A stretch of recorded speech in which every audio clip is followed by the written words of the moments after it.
you, sir. The job of a teacher is like that of a surgeon. Sometimes it takes a major surgery to put an idea into the mind of students. But today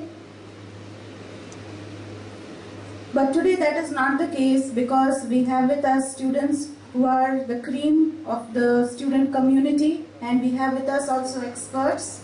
And we thank Sir for his speech that must definitely have made an impact on the students and helped them to reconsider their career options. As a mark of our gratitude, I request Father Benny Joseph, our financial administrator, to kindly hand over a memento to Dr. Mukhopadhyay.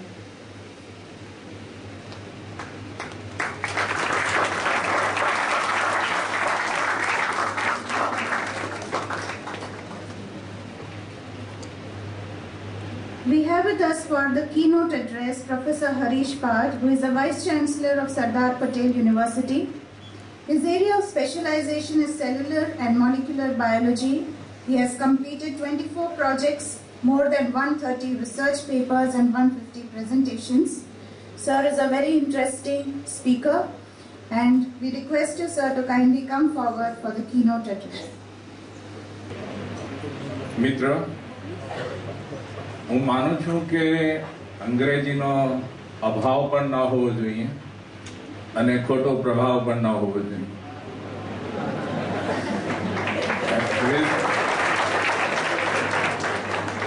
With that, what I say, I want to emphasize that English is necessary if you want to pursue a serious science. પણ અત્યારે હું મારા વિદ્યાર્થી મિત્રોને પૂછવા માંગુ છું કે આપણે ઇંગ્લિશમાં વાતો કરીશું, ગુજરાતીમાં કે હિન્દીમાં? ગુજરાતી? ઓકે. વચ્ચે વચ્ચે ઇંગ્લિશના શબ્દો અનિવાર્ય છે અને ઘણીવાર વાક્યો પણ આવશે, કદાચ પેરેગ્રાફ પણ આવે, પણ કોશિશ કરું છું કે ગુજરાતીમાં આપણે વાર્તાલાપ કરી શકીએ.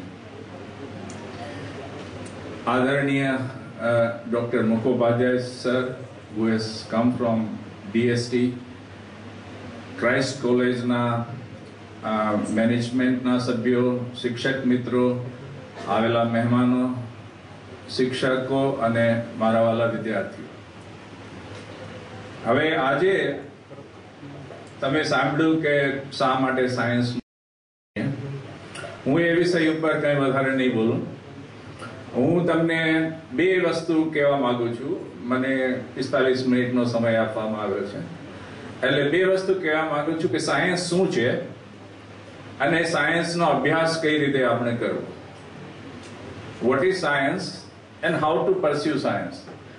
અને હું જે કંઈ કહું છું એ મારા લગભગ 35 વર્ષના અનુભવને આધારે હું તમને કહેવા માંગુ છું. એ કોઈ બુકમાં નહીં હોય, કદાચ સાચું ખોટું મને ખબર નથી, પણ મારો જે અનુભવ છે 35 વર્ષનો કે ભાઈ સાયન્સ શું છે અને સાયન્સનો અભ્યાસ કઈ રીતે કરવો, એ મારા ઓબ્ઝર્વેશન હું તમારી સાથે શેર કરવા માંગુ છું. હવે સાયન્સ શું છે એ સમજતા પહેલા આપણે થોડોક ઇતિહાસ ઉપર ધ્યાન દેવું જોઈએ. મનુષ્ય લગભગ 1 મિલિયન એટલે કે 10 લાખ વર્ષ પહેલા મનુષ્યની ઉત્પત્તિ થઈ હતી.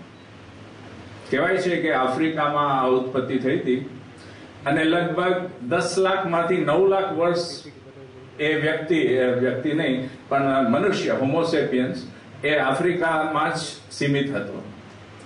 અને છેલ્લા લગભગ 1 લાખ વર્ષમાં, દેટ ઇઝ 100,000 years, એ ત્યાંથી બહાર નીકળી અને જુદા જુદા ખંડોમાં એનો વિસ્તાર થયેલો છે.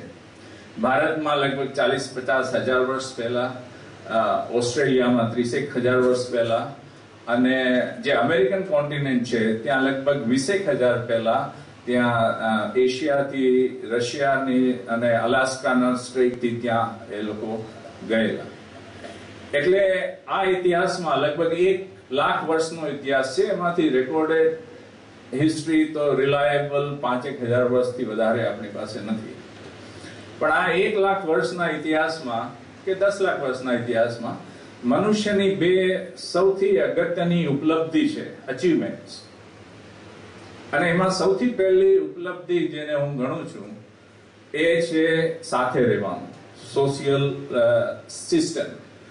એ વખતે જે કઈ હાલતમાં હશે પણ લોકો એક ગ્રુપ અને એ રીતે સાથે રહેવાનું અગત્યતા સમજી અને ત્યારથી માંડીને આજ સુધી આપણે કોમ્પ્લેક્સ સોસાયટીઓ સ્ટ્રક્ચર ડેવલપ કર્યા છે કે જેથી દેશો, મોટા મોટા દેશો અને એના દેશોના સમુદાયો પણ એક સિસ્ટમથી સાથે રહે છે. અને આ કદાચ મનુષ્યની ઉપલબ્ધિ ના પણ હોય, એ કદાચ આપણે પહેલાના પ્રાણીઓમાં પણ એ કાંઈક તો એના અંશો જોવા મળી શકે છે.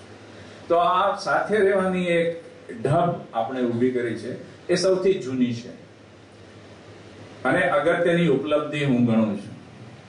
બીજી ઉપલબ્ધિ એ વિજ્ઞાન છે, જે બીજી કોઈ સિસ્ટમમાં, બીજા કોઈ પ્રાણીઓમાં કે ઝાડવાઓમાં એ વિજ્ઞાન વિશે વિચારવાનું સિસ્ટમ છે નહીં.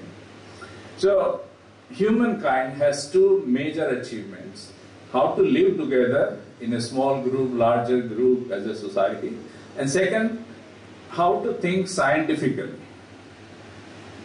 હવે તમારામાંથી કોઈને પૂછ્યું કે ભાઈ જ્ઞાન અને વિજ્ઞાનમાં શું તફાવત છે, તો કદાચ એની ડેફિનેશન આપણે નહીં આપી શકીએ, કારણ કે ચોપડીમાં છે નહીં ને યાદ રાખી નથી, એટલે ડેફિનેશન નહીં આવડે.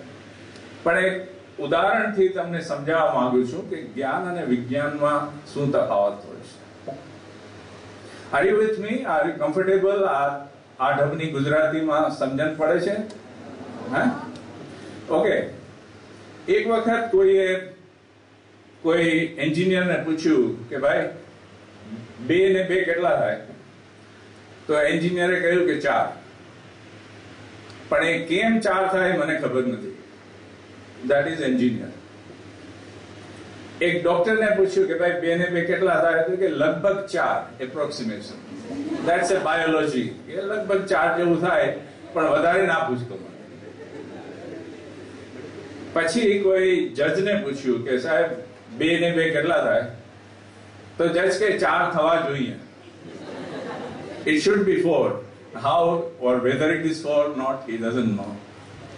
અને કોઈ દિવસ ભૂલ નહીં કરતા વકીલને પૂછવાની, પણ આ ભાઈએ વકીલને પૂછ્યું કે ભાઈ 2 ને 2 કેટલા થાય? તો એ કે ચિંતા નહીં કર, હું 4 પુરવાર કરી દઈશ. I will prove that it is 4. પછી એથી પણ મોટી ભૂલ કોઈ પોલિટિશિયનને પૂછ્યું, તો એ કે તારે કેટલા કરવા છે હું કરી દઈશ. એટલે આ બધા પ્રોફેશન કઈ રીતે કામ કરે છે એનું એક ડિસ્ક્રિપ્શન છે. પછી તમે સાયન્ટિસ્ટને પૂછો ને તો એમ કહેશે કે 2 ને 2 4, આ એની સાબિતી આજના તારીખમાં. કાલે કદાચ બદલે તો I will be the first one to admit કે ભાઈ મારી ભૂલ હતી, હવે એ સાબિતી માન્ય નથી અને 2 ને 2 4 કદાચ ન થાય. એ આવતીકાલનો વિચાર હશે. ટૂંકાણમાં આજે એઝ એ સાયન્ટિસ્ટ હું કઈ પ્રૂવ કરું અને મારો જ વિદ્યાર્થી એને ખોટું સાબિત કરે કાલે, તો એ સાચું પડી જાય. અને એ ભૂલ સાયન્ટિસ્ટ બહુ સહેજતાથી સ્વીકારે છે કે ભાઈ અમે કોઈ સનાતન સત્યની વાત કરતા નથી. અમે તો વિચારીએ છીએ કે આજની સાબિતીમાં, આજના પુરાવા સાથે 2 ને 2 4 થાય છે, પણ કાલે કદાચ કંઈક બીજું પુરવાર થાય તો અમને માન્ય છે. તો આ એક ડિફરન્સ છે સાયન્સ અને બીજા બધા જ્ઞાનનો. એ બહુ અગત્યનો છે. અને સાયન્સની વિચારધારા આમ ભલે એના અમુક અંશો આપણા બહુ જૂના પૂર્વજોમાં હશે, પણ ખરેખર સાયન્સ એઝ અ ડિસિપ્લિન હમણાં છેલ્લા લગભગ 300-400 વર્ષથી એની ઉત્પત્તિ થઈ છે, સાયન્ટિફિક થોટ પ્રોસેસ. અને એવું કહેવાય છે કે જો સાયન્ટિફિક થોટ પ્રોસેસ બધા ક્ષેત્રમાં એનો ઉપયોગ કરવામાં આવે તો આપણી સોસાયટીના 80%-90% પ્રોબ્લેમ એની મેળે સોલ્વ થઈ જાય. આપણી પબ્લિક સિસ્ટમ છે, પોલિટિક્સ છે, જે કઈ ઇન્સ્ટિટ્યુશન્સ છે, ત્યાં બધા સાયન્ટિફિકલી આપણે વિચારતા રહીએ, રેશનલી વિચારતા રહીએ, તો આપણા ઘણા બધા પ્રોબ્લેમ એની મેળે જ સોલ્વ થઈ શકશે. એટલે સાયન્સ શું છે અને કઈ રીતે કામ કરે છે એ મેં તમને સમજાવવા પ્રયત્ન કર્યો. હવે હવે બીજું કે સાયન્સનો અભ્યાસ કઈ રીતે કરવો.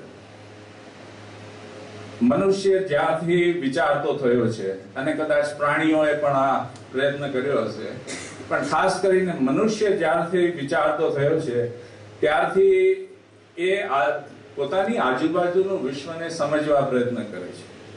ભાઈ સૂરજ શું છે, ચાંદ શું છે, બીજા ગેલેક્સી શું છે, બીજા તારાઓ શું છે, શરીર કઈ રીતે કામ કરે છે, આ બધા પદાર્થો કઈ રીતે શું છે અને કઈ રીતે એને ઉત્પન્ન કરી શકાય અને કઈ રીતે એનો નાશ પણ થઈ શકે, ઉર્જા શું છે. એટલે આજુબાજુમાં જે કંઈ આપણે જોઈ શકીએ છીએ એના અભ્યાસ કરવાનું, એને સમજવાની એ જિજ્ઞાસા મનુષ્યમાં પહેલેથી હતી. પણ એને એક સાયન્ટિફિક ઢાંચો આપવા, સાયન્ટિફિક એક પદ્ધતિ આપવાની શરૂઆત છેલ્લા 301 વર્ષમાં થઈ છે. એટલે સાયન્સ જો તમારે એનો અભ્યાસ કરવો હોય, લર્નિંગ મોડર્ન સાયન્સ, તો એમાં ઓબ્ઝર્વેશન, તમારે આસપાસનું અવલોકન એ બહુ જ અગત્યનું છે. કે ભાઈ રાત દિવસ કઈ રીતે થાય, સિઝન કઈ રીતે થાય, અને જેમ ભીમાની સાહેબે કહ્યું હતું એમ કે અન્ડરસ્ટેન્ડિંગ ધ કોન્સેપ્ટ્સ, યાદ રાખો અને એને પરીક્ષામાં તમે રિપ્રોડ્યુસ કરો, એનાથી સમજાશે નહીં. અને માહિતી તમે ગમે તેટલી ભેગી કરો પણ તમે જ્યાં સુધી એને ઇન્ટરરિલેટ ના કરી શકો, એને સમજીને એને એપ્લિકેશન ના કરી શકો, ત્યાં સુધી એ માહિતીનો કોઈ ખાસ ઉપયોગ છે નહીં. એટલે સાયન્સ તમારે ખરેખર સમજવું હોય, એમાં તમારે ઊંડા ઉતરવું હોય, તો તમારે એને કોન્સેપ્ટ બેઝડ લર્નિંગ ઉપર વધારે ભાર મૂકવું જોઈએ. એટલે આ જે ઓબ્ઝર્વેશન થી કે ભાઈ આજુબાજુમાં શું છે, શરીર શું છે, શરીર કઈ રીતે ડેવલપ થાય છે, કઈ રીતે એજિંગ થાય છે, આ બધી વાતના જે પ્રશ્નો જે મનુષ્યના મનમાં હતા એ ધીરે ધીરે ધીરે ધીરે સાયન્સના ઉપયોગથી આપણે ઘણું બધું શીખી શક્યા છીએ. પણ હજી બધું નથી શીખી શક્યા. અને જે નથી શીખી શક્યા, આપણે નથી સમજી શક્યા, એને આપણે અત્યારે ફિલોસોફી કહીએ છીએ. જેમ કે હું તમને કહું કે E = mc², તમને ખ્યાલ છે ને, E = mc². હવે કોઈ મને એમ પૂછે તમારામાંથી, ખાસ કરીને સ્ટુડન્ટ, કે સાહેબ આ mc² શું કામ, એને MCQ કેમ નહીં? તો આનો જવાબ કોઈ પાસે નથી. એક મોલ એટલે ખબર છે ને, 1 mol of compound sodium chloride, એમાં કેટલા મોલેક્યુલ્સ હોય? તો એમ કે ભાઈ 6 × 10⁻23. તો આ 6 × 10⁻23 કોને નક્કી કર્યું? શા માટે 23 છે? Why not 22 or 24? એ ખબર નથી. એટલે આ બધા જે અનનોન છે, જેને જ્યાં સુધી સાયન્સ પહોંચી નથી શક્યું હજી, this is all philosophical concept. કહેવાનો અર્થ એમ કે સાયન્સ એ કંઈ બહુ અલગ નથી. સાયન્સનો જે છેડો શરૂ થાય છે ત્યાંથી ફિલોસોફી અને બીજા બધા વિષયો શરૂ થાય છે. અને એવી જ